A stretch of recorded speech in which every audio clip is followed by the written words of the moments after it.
Cynics are always right, but they never win. Your body doesn't differentiate between something happening and you thinking it's happening. Like if you are stressed and worried about something that hasn't happened, your body will react to that stress. Welcome to the Actor's Guide to the End of the World podcast, where we talk about acting in Hollywood in a way people understand. I'm Ikan Song, and this is... Rian Kelly, how you doing? What's up, buddy?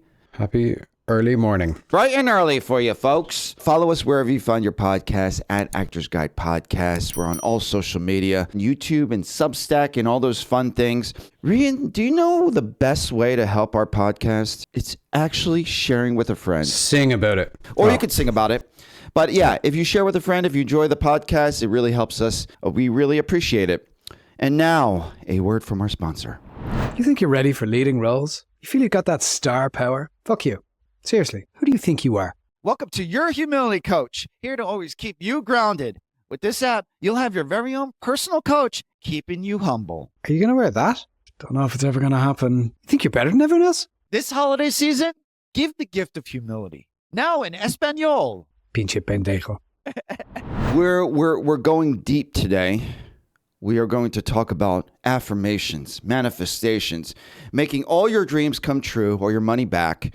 But before that, word around town. Adam Schiff was in town talking about a federal tax credit. He's a Democratic senator for California. For those that aren't aware, we have state credit. California, obviously, but New York, you hear competitive tax credits in Georgia, but we haven't seen any movement on it about a federal tax credit, meaning that federally they will add a certain percentage on top of the state tax credits. Without getting political, I feel like after two strikes and the fires in California, and then also the pandemic, I don't think that this is necessarily a partisan issue. This is a question of whether the country and our state wants to invest in the film industry. Trump has gotten involved in the Paramount WB merger, so there very well could be a push to make the U.S. competitive again. And just a bit about this meeting, he invited the president of IATSE and also Noah Wyle. Yeah.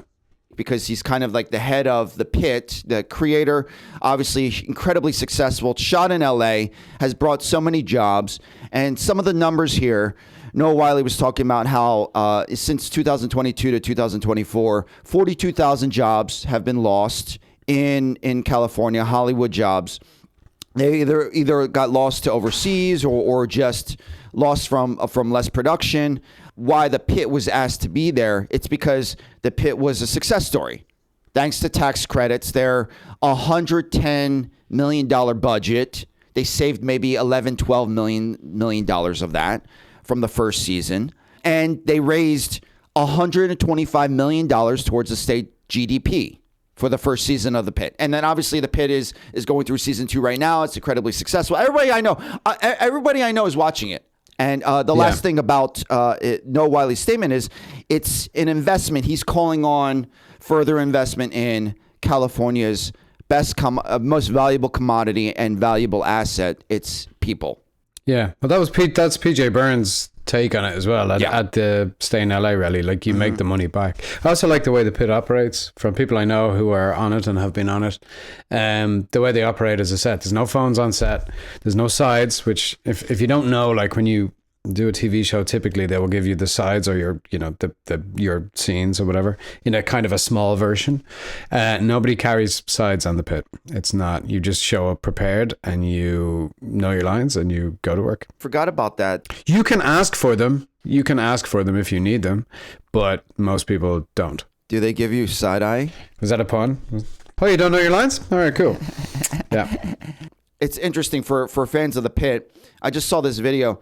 There's a reason why a lot of his actors that he chose to surround him as far as the recurring and the series regulars, a lot of them have no film and TV credits or very few.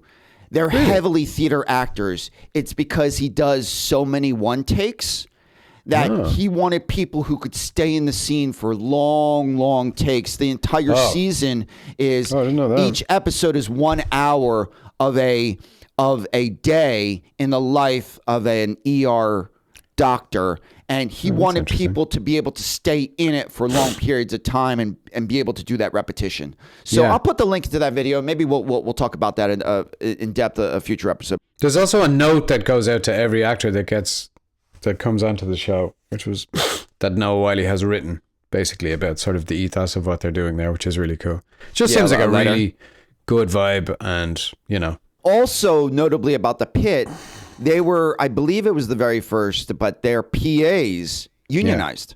So they managed to unionize on that show, which is incredible. PAs, production assistants, they're basically the lowest on the totem pole as far as behind the scenes. And they unionized, meaning, regulating overtime, hours, benefits. It's really incredible, and that says a lot about what kind of set that is. Noah Wyle runs on that. So there you go. So we have movement on that. So we're going to put information on this and links to these talks. Keep on the senators and our local government to. Thankfully, Adam Schiff is pushing this. They have a lot of support from the crew and Noah Wyle. So I think that's great. I don't think that this is a partisan issue. I think that this is a timely Hollywood film and TV issue to talk about the competition around the world, like Ireland, because this is a story that did not make it in during our Oscars run. I had no idea. Blue Moon, Ethan Hawke got nominated for Best Actor. That was a Ireland partnership. Oh. So that was also directed by Richard Linklater. Because Ireland has been such a boon to indie films as of late, Blue Moon was one of the beneficiaries.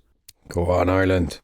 We have here, for those that don't know, we have tax credits up to 32% on Irish expenditures based on 80% of a PIC's budget. That's going to raise to 40%. Okay. I know that these are numbers, but just imagine that these are, Ireland, that this is, like UK just invested $9 billion in the film industry last year. So there's so much competition, so much talent over there that this is what the U.S. is competing with. So if the U.S. is going to keep productions in the States, this is what they're up against. Anyway, so this is a crazy thing. The credit pays out 98% upfront to a film or TV series budget. So that's in Ireland.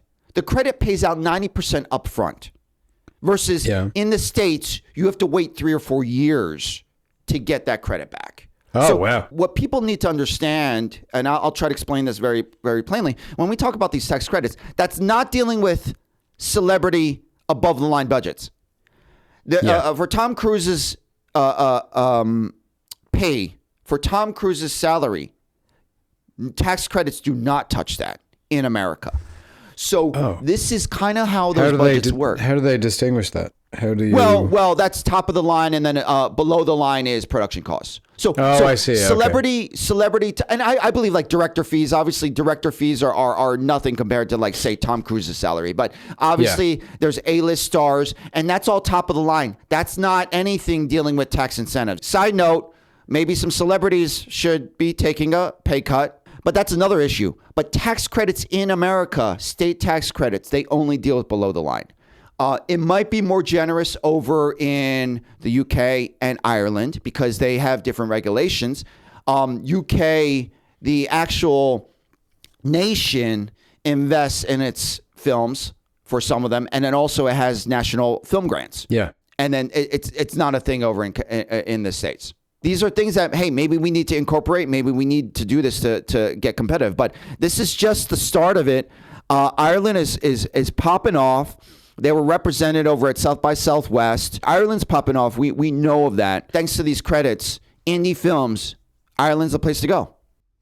Yeah, well, there's two coming out now soon. One is the horror film Hokum, I think in May here. Yeah, so the horror movie Hokum starring Adam Scott comes out in May. That's directed by Damien McCarthy, who's a brilliant horror director and writer. Oh, that's right. I saw it on Instagram. Made by Tailored Films, who made The Apprentice, and also cast by Emma Gunnery, who is a fantastic Irish casting director. That's amazing. So that comes out soon. And also Lee Cronin's The Mummy comes out very soon as well. Yeah. So Screen Ireland, the National Agency for Irish Film, TV, and Docs, between 2021 and 2024, supported over 12,000 jobs, invested over 120 million euros into the Irish screen industry. Wait, you guys do euros? Yeah. Okay. Just want to make sure. Yes, we do. I'm reading that thing, and I'm like, that is the sign for euros, right? That's your hidden gem for this week, is it? Get euros if you're going to Ireland. It's a lot of productions, 116 feature films, 64 TV series, and 120 short films between 2021 and 2024. Ireland's popping off, everyone. It is. And I've been on this is the third day of it, so I'll be going down right after this. Yeah, tell us a little bit about that. So the Los Angeles Irish Film Festival is run by CICLA, which is the Contemporary Irish Arts Centre Los Angeles, who do a bunch of events here, but this is one thing that they've been doing for the last few years, and it's fantastic. So it's 3 days of Irish films. It's brilliant to just see the talent coming out of Ireland. Short films, there's documentaries, there's feature films, there's Irish language films. Last night I watched the film Botcha, starring Mo Dunford, and it's just it was a fantastic film. It was beautifully acted. And yeah, there was another film called Girls and Boys, which was written and directed by a guy called Donncha Gilmore. You know, in the context of film changing and Ireland changing, it's a film about a trans woman and a guy in college and his friends and the sort of, I'm not going to spoil too much about it, but it's shot on I think it was shot on a pretty low budget, but it looks gorgeous. It's beautifully shot and acted, and that to me is indicative of the amount of talent coming out of Ireland and the changing face of Irish cinema. You know, we talk a lot, and we talk about it on this podcast, about the sort of death of cinema here. And I was talking to Donncha, the director of this film, and he's like, I don't see it in Ireland. He goes, I see the cinemas full. I see people going to the theatre. Irish film is really booming at the moment. And that's, I think it's very hopeful for the future, that if you can attract production back and make that robust again, there's definitely an audience there. There is talk that the youngest generation is going to the theaters more than millennials. Okay. So there is a resurgence, and I do think that we're seeing signs that, hey, people want in-person, real connection, regardless of any festival. First of all, the connections that you make, and also the experience. You're going to see a film that, you have no idea where it's going to land on, whether it's distribution, streaming. You have no idea where the next time you're going to see that film is. So there's something special and immediate about it, and you get to experience that and celebrate that with the filmmakers. It really is, and I think it's inspiring for just creativity in general. Like, I wanted to kind of talk a little bit about creativity today, because I think I love that. It's come up a lot for me lately, but I would recommend anybody to go to a film festival, whether you're in the industry or not. See what's out there and to meet people and to chat about it in a way that you don't get access to when you just go see an individual film, maybe. Yeah, it's been really inspiring. And then last night I went to a show called Bellow, Bellow, by an Irish theatre company called Broken Talkers. And it was incredible. It was at the Nimoy Theatre at UCLA, and it was just an incredible piece of theatre. It was kind of a bit experimental, which honestly, sometimes experimental theatre, I'm like, I don't know, but this was phenomenal. Is it still running, or was that? So it was only 2 nights here. They were in Philadelphia, and then they were here for 2 nights at the Nimoy Theatre, and they're going back to Ireland, I think, to do a bit of a tour in Ireland. I think they're at the Mermaid Theatre in Bray. I would recommend it to anybody to go see it, because it is stunning. I feel like I've gotten a lot of inspiration lately and a lot of creative input. I love that. So let's get into that, because we're going to talk about creativity. We're going to talk about mindset. We're going to talk about kind of just opening up our boundaries a little bit. But now the Oscars are done. We returned our rented tuxes. It's time to get to work and get back to. Did you rent a tux to watch the Oscars at home? Yeah. Are you kidding me? I always watch in style. So, the glamour is over, and it's time to get to work. We are going to talk about affirmations and kind of that world. I will caveat, I'm so new to this, And we're not going to go so deep down the rabbit hole, but I'm looking back, and a lot of this is because of all the stuff that we've got to discuss over the past year and so on. So many things of my life are because I changed my mind in the past. I had limiting beliefs before that I didn't even know that they were limiting beliefs.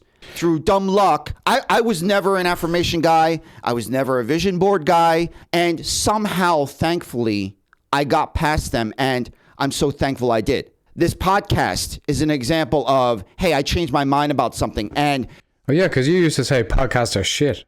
And now look at you. That's exactly. Never did I ever consider doing a podcast. And I still regret it. Every day. And I know the Artist Way, you've been doing Artist Way recently. So let me just start off with my friend. I catch up with a friend, we get coffee, and it just so happens that there's an Italian, I don't know how they got in touch with this guy. They basically were helping out this friend by subletting. This Italian filmmaker. He had a script. He wanted to come to LA. He wanted to get a screenplay produced. And my friend, who's an actor who's possibly getting out of acting, was like, oh, well, good luck with that. The dude's been living in his apartment for 2 months now. Already got a producer. Like, literally, will talk to anyone. It helps that he's Italian. He's like literally Italian from Italy, right? Literally went to his doctor's appointment. He went to the doctor's office, happened to see someone pass by an office that said producer. Literally goes in there and talks to him. There's nothing stopping him. There's no rhyme or reason. There's no fear. There's no anxiety. He will talk to anyone. My friend's giving him tips. He goes, all these Italian, because, maybe some side extra change or whatever. He's like, all these Italian restaurants, go to this area, these Italian restaurants, tell them you're from Italy. They'll give you a job. You got a job. The dude is in LA and he's like, oh, well, since I'm in LA, maybe I should act. And so he starts submitting himself for short films and projects, doesn't know how to act. And, luckily my friend's an actor. He goes, oh, so I'm playing a robber. What do I do? Do I bring a gun? And my friend's like, no, don't bring a gun. Here, let me help you out. We'll shoot this. My friend directed it, booked his first role. Just this positive mindset. And then the tip of the iceberg is he decides to park at Whole Foods. He thought it was fine to park at Whole Foods. He gets his car towed. His keys are in the car, and he's basically stuck at the apartment waiting for him. He's like, "Oh yeah, blah blah blah. My car got towed. Can you come over and let me into the apartment?" And my friend is like, "Oh my God, this guy must be so distraught. I can't believe he had to deal with all this stuff." He gets home, and the guy's just sitting on the stairs. He's like, "Oh my God, I'm so sorry." And the Italian guy's like, "Oh yeah, it happens." And so this guy, for the little that he knows of him, is just unperturbed.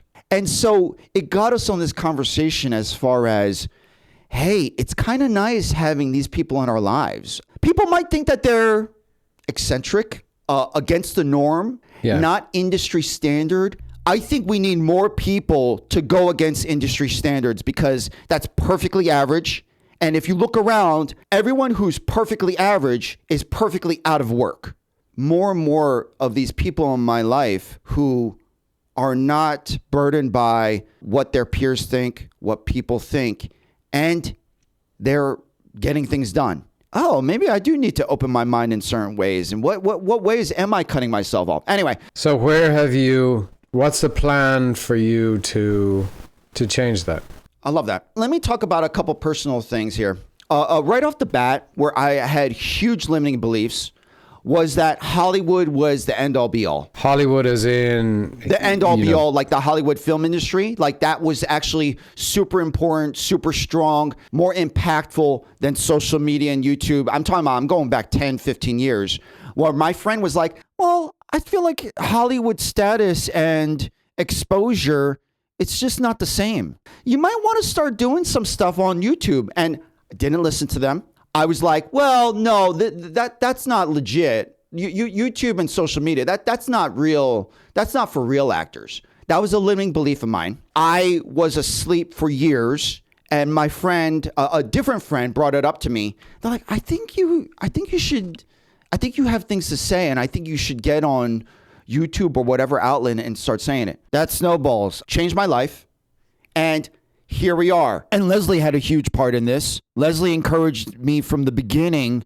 A couple steps later is this podcast. So that's a very small but huge limiting belief that I didn't realize I was sleeping on for years. A limiting belief that is probably really relatable is the death of Hollywood. That could be a limiting belief. A limiting belief is Hollywood is so dead. I'm gonna go quit, and it's not worth it. Well, it's interesting you talk about the death of Hollywood. Like I'm always pretty optimistic anyway. I think, yeah, exactly. I think film will be fine. It's also an area that I have zero control over, so it doesn't really affect me in the sense that like, oh, the industry is terrible, it's getting worse and worse. I mean, it may be, but like, it doesn't really matter. It doesn't change what I do day to day. It doesn't change how I approach it, because it's incumbent on me to make of this career what I will. All I can do is do the best work I can, make of this what I will, like try and enjoy every bit of it. People talk about, and I've said this before, but like when I zoom out, my life is amazing. And I think the trick for me is to actually zoom in and get very, very specific and very present in what I'm doing. And I think that that's where I find the most enjoyment. Sure, I can look at my life as a whole and go, great, I get to do this thing. I get to live in LA and Ireland. But the real happiness and creative enjoyment for me, I think, is in very specific moments. It's when I'm very present in what I'm doing. And whether that's prepping an audition or being in a class or doing something completely different or drawing or playing music or whatever, or watching a show, that's where I find that sort of creative fulfillment. The zooming out and zooming in. And I think that's what we're finding, that there is a balance. I probably have instinctually kind of been doing that. And there's a lot of people who probably aren't. There's a lot of people who only zoom out. There's a lot of people who probably get lost in only zooming in, but being able to do both is great. It's like talking about limiting beliefs. Like when we started doing this, I kind of dragged you along for the ride. You never thought of yourself as a content creator. Nope. I still don't. We're going through changes here. Neither of us thought of us as podcast hosts. It is really applicable, especially in our industry. So Colman Domingo, I'll never forget this. I'll keep bringing this up because obviously he's a huge star. But, he's interviewed. He's like, people always come up to him and he's like, oh, yeah, I remember when you were struggling a server. And he was like, whoa. I was never a struggling server. You might have had that story around you, but I was always working, grinding. I actually was not struggling at all. That was a story that maybe you created about me, but that was not my story. He didn't let those limiting beliefs ever stop him. I'm not a real actor if I got a part-time job. Well, the pandemic hit and I'm going to get my nursing degree. I brought in an actor on my shoot. Well, during the pandemic, I got a nursing degree. And I was like, whoa, good for you. It was like, if you didn't take that opportunity, I'd be worried about you. There's people doing a million things during the pandemic. He probably didn't even know that was a limiting belief. He was like, yeah, well, all my actor friends, they always look down on me for getting a nursing degree. I was like, whoa. It's like, I can't even imagine the conversations that are happening around in acting circles. Because you asked this. I realized a limiting belief for myself that I caught myself saying was, hey, Paramount is about to take over WB. They're about to own half the world. I think they just shuttered BET, Black Entertainment Television, the network. If white actors were a little worried, I think they're back. I think white people are back and they're making a comeback here. You have 5,000 Yellowstones, not a lot of Asian people. And what I say is, well, I guess I got to make my own. And so I'm making my own project. Yeah. I'm shooting my own thing. That's what I'm actively doing. Looking back on this might be the best thing that ever happened to me. Well, that's fantastic.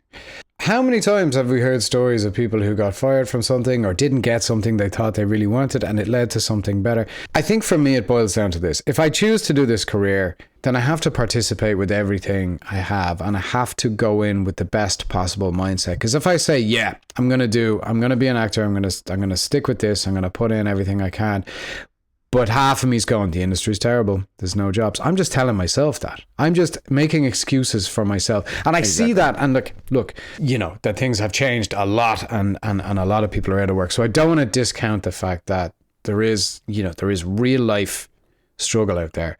No judgment with that. And this is something that has come up in the artist way. When you unearth the reasons for that belief, and a lot of them are rooted in childhood Not to get too therapy language about this, but there are things about being rejected and what that means for you. The idea of rejection from the group means death, because if you go back sort of thousands of years, if you lose the kind of connection with the group, that with the pack, that can mean literal death. But it's funny when you see what you believe rejection will result in based in childhood experiences that you interpreted a certain way. And the really sort of light bulb moment for me was like finding some of these things and going, oh my God, that's still rattling around in there, holding me back. Yeah. But I do see people cling on to things that sort of provide an excuse for why they are where they are. You know what I mean? There's a kind of a victimhood in that. Yeah, cynics are always right, but they never win. Most of the time that they're right, but they don't win because they're cynics. What were things that you changed your mind recently? Or, recently is relative, but you get what I'm saying. Well, I wouldn't say it was one, inciting incident where it just changed everything for me. I think obviously quitting drinking and that helped a huge amount. There you go. That's a big one. Just time and seeing things and being the right people being put in my path at the right time and learning from people and looking around me and seeing what works and then surrounding myself with people that make me feel positive and that are proactive and that are happy, and seeing the success of my friends has been really inspiring. I mean, seeing people that where we all kind of started at the same place and we've all stuck with it, and seeing their success has been really empowering, I think, for me, and going, yeah, that's great. Like that can work. What has been really insightful lately is doing the Artist's Way for the first time ever. Yeah. Not half-assing it, going all in and going, you know what, this is, I want to do this just to see, because I didn't know. And now as I go into, I think, week 11, starting tomorrow. Okay, nice. For those that don't know Artist's Way, the main tenets of them, I mean, you were doing morning pages for a long time. Yeah. I've been doing morning pages. It's basically first thing in the morning, you scribble whatever's in your mind, you keep writing, whether it's 5 pages, 15 minutes or so on. They have different... Yeah, 3 is the recommended. Yeah, 3 pages of whatever nonsense is in your head. If it's like, oh my God, I'm so not into this. I can't think of anything, blah, blah, blah. What am I going to do with my day? What's my grocery list? It doesn't matter what it is. It's just like opening up your mind, just kind of waking it up. And then the other thing is artist dates, non-negotiable, not phone related, I'm assuming. And you just put out an hour, ideally something that's free, and you go do it. Like go to the Getty Villa. You go do it. Like, I'm going to watch this movie and I'm not going to be interrupted. This is a non-negotiable date that you make with yourself that you enjoy doing or want to do. And then a bunch of exercises in between. It has changed so much for me, just in terms of really how I look at creativity, my experience of it, how I consume it. You know what I mean? How I think about it. Like going to that show last night, going to that play last night, and being at the film festival and doing the artist dates and drawing again and writing songs. Like I wrote that song for the end of your show and performing that. And there are all of these things. And even this is one thing that really struck me. So for my artist date last week, I went to the Getty Villa. It's a villa designed in the style of an ancient Roman villa. It was owned by one of the Getty family, who at one point was the richest man in the world. A ton of ancient Greek and Roman, and there's a ton of artifacts in there. What really struck me was the things that have survived. And there are things in there from like 3000 BC, 6000 BC. What has survived those civilizations is the art, paintings, their mosaics, they're all of these things that have sculpture, which blew my mind. I was like, do you know what? This is what we look to. And when I think how art is seen and valued or not valued in today's society, art is the thing that persists. That's because that's how we interpret who we are. It kind of blew my mind a bit, and maybe that's a realization that's obvious to a lot of people, but I kind of went, oh. No, I think that's relevant. Needless to say, people are a little worried about the Paramount WB merger because you're going to have certain things produced that perhaps are not really telling of what our life day to day is. Someone might be able to say that the past 3 or so years. Then we look at what's made at this Oscars season, and you start to wonder. We hope for real storytellers talking about real things happening in their lives versus getting erased. Absolutely, because I think what what survives us and what goes into the future is not value for our shareholders. You know what I mean? It's not a TikTok AI short. Right. You know, for the artist state, sometimes I've gone to museums. You know, I went down and sketched down in Palos Verdes, down by the ocean there. But then this week I just went, I left everything at home, my phone, my wallet, everything. And I went down the beach and I swam in the sea and I just lay down there for a couple of hours. And there was dolphins and brown pelicans and oyster catchers. And there was all of this activity, and I came away from that feeling a million times better. What it has given me is I had sort of this belief that because I work in a creative industry, I that was the sort of limits of my creativity, that I didn't necessarily need to do anything else, or because I'd gotten a bit narrow focused on acting and what it was and I'd sort of let go of a lot of the other creative stuff that I used to really enjoy. I used to draw a lot when I was a kid. Oh, that's right. You did used to draw. Yeah, and I used to sing. I like to sing, and there were all of these things that I had just kind of forgotten about because I'd gotten a bit of tunnel vision about acting and auditions and getting the next job. And did you feel like it didn't help your acting? Is that kind of like what you were thinking? No, it wasn't a conscious thing. I think I just it's very easy to get caught in the doing everything you need to do to get the next job. I love this. I want to pick apart this because I know that we're tight today. That is a brilliant example of you were so zoomed in.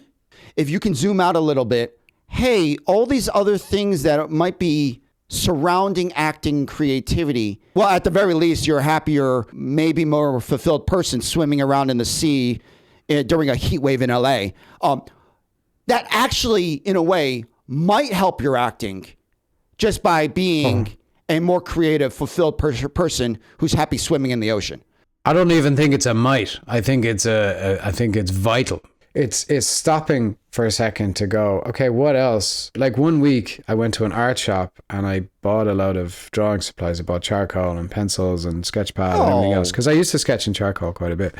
It wasn't that I didn't think I'd enjoy any of the things. I just didn't have incentive to carve out the time for them, because I just allowed myself to be busy with everything else I was doing. And it takes up a lot of time. You know, the more I do of it, the more I realize that that's the only way. Because if you think of creativity as divine or, you know, comes from somewhere else, if you think of like this well of creativity, that if you're squeezing it dry all the time and gripping something very tightly, you're not sort of filling up that creative well. And this is one of the things, it's one of the things I always really admired about David Bowie, is that there was a guy who like a shark has to keep moving to stay alive.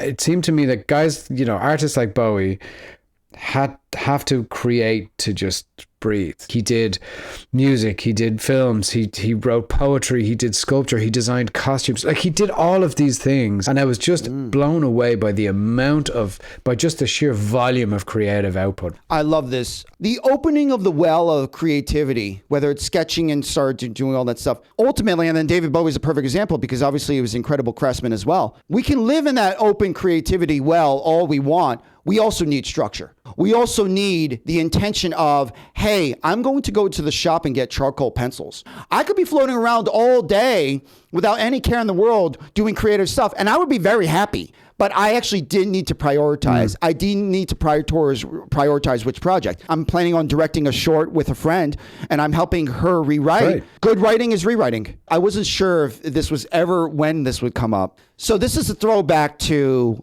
the first early conversations that you and I had about the podcast. And this is also soft launching my newest segment, Rian Finds a Hobby. So I don't know if you remember this. That was an old segment. Yeah, I remember. Yeah, because I didn't have any hobbies. Well, I mean, we never launched it, so technically it's a new segment. So first conversation you and I have, and I'm like, okay, let's just get to know each other. And we never talked about it in this depth, and I was literally waiting until this moment because I was so blown away by what you said to me. And I was like, oh yeah, so you know, like, what do you do? And Rian's like, yeah, I don't know. I don't know. What do people do? Like, I hear people have hobbies, and I don't really have hobbies. I just act and, you know, go to acting class, auditions, and then, you know, it's like, well, I mean, I play soccer sometimes, but yeah, I don't really, what do you do? You know, what do people do? I mean, it's not far off. Yeah.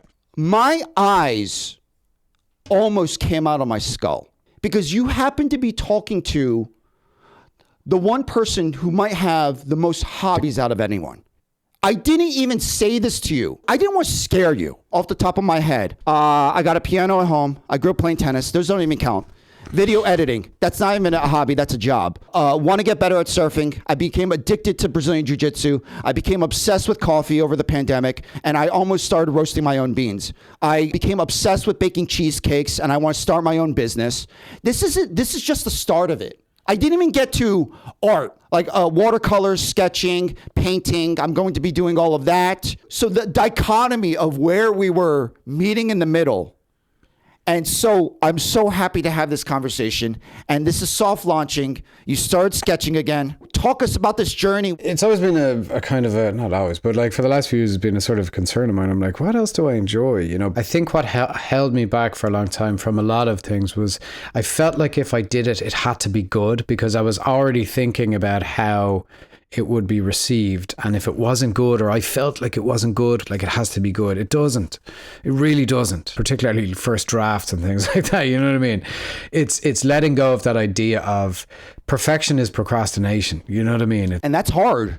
It is hard. And I think that to bring it back around, that for me is what that really zoomed in, that presence is. It's taking myself out of the results of this and just enjoying the process of it. That's great. Just occurred to me.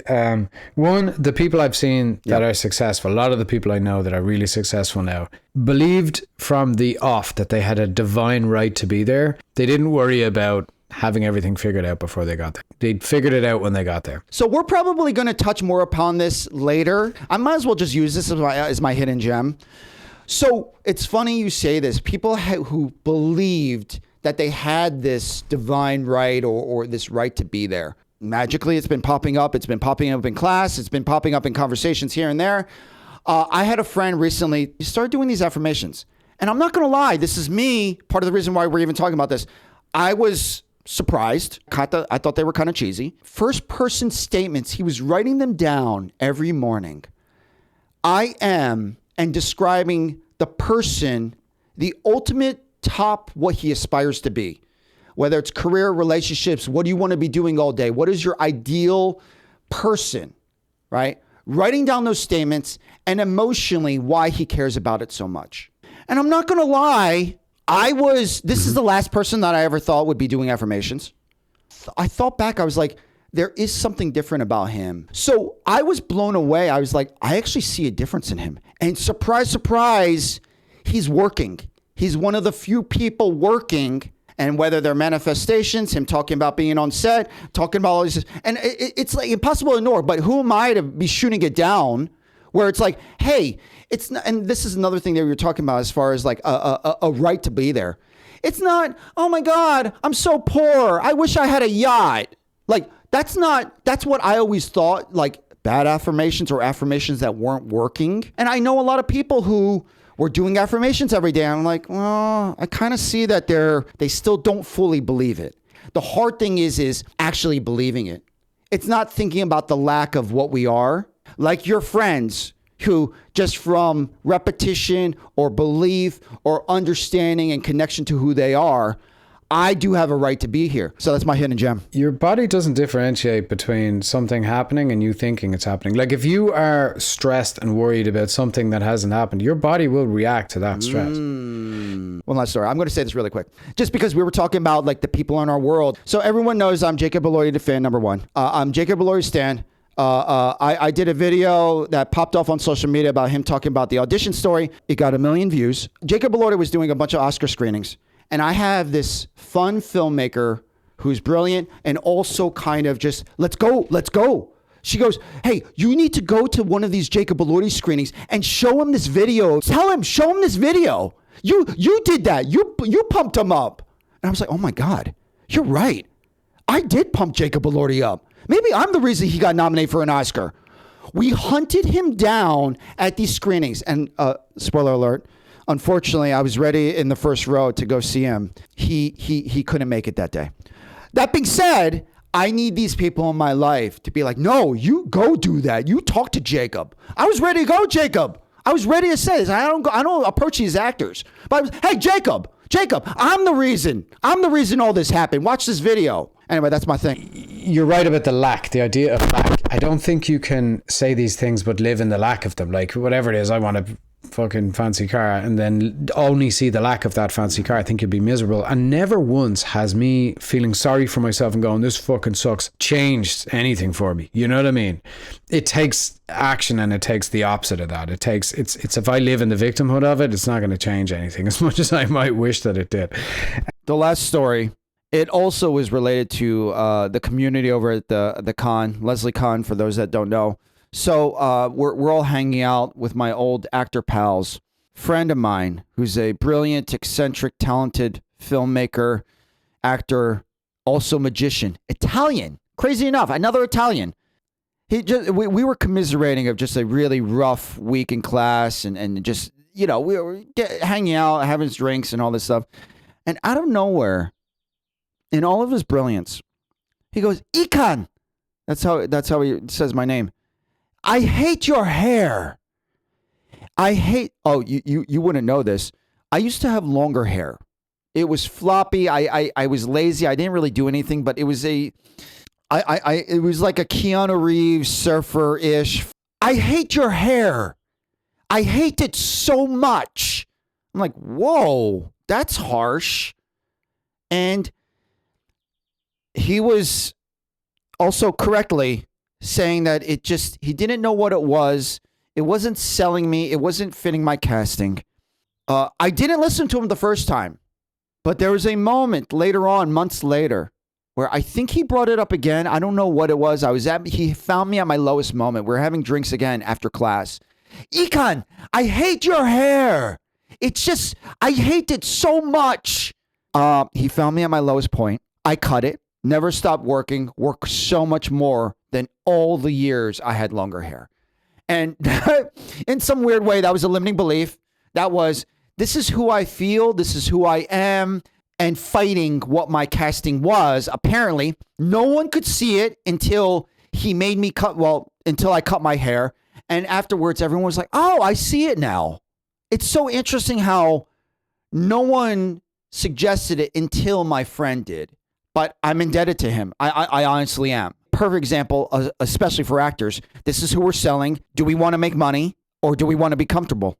So yeah, I love that. I really enjoy talking about this stuff because it's an ever evolving thing for me, and it's interesting to hear people's experience of it because I've seen it work. As my hidden gem this week, I'm just going to double down on the Broken Talkers show, Bello, because it is going to the Mermaid Theatre in Bray next. And if you're in Ireland, exactly, that's or a good Dublin, hidden gem, and you get a chance to go see these guys, it is fantastic. I was blown away. And so yeah, the show is Bello. It's Broken Talkers Theatre Company, and it is going to the Mermaid in Bray next, and I'm not sure where after that, but if you look them up, I'm sure you'll find everything about it. So that is my hidden gem for this week. Beautiful. There you go. Well, that's our episode, everyone. Nice one, man. See you next week.